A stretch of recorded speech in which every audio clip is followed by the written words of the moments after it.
Naik sir గారు మన పాఠశాల జిల్లా పరిషత్ ఉన్నత పాఠశాల నాగల్గిద్ద 10వ తరగతి విద్యార్థులకు నోట్బుక్స్ పంపిణీ చేసేందుకు విచ్చేసినందుకు వారికి స్వాగతం సుస్వాగతం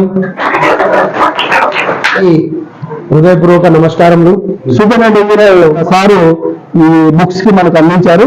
సో ఆయనకి మనందరి తరఫున ప్రత్యేక ధన్యవాదాలు. సూపరింటెండెంట్ ఇంజనీర్ మధుకర్ సారు మనకి ఈ బుక్స్ ఇచ్చారు. ఇప్పుడు ఇంకేమైనా అవకాశం ఉంటే సార్ ఓకే అంటే ఖచ్చితంగా ఆ ఫలితాలను మీకు అందిస్తాను. అర్థమైందా?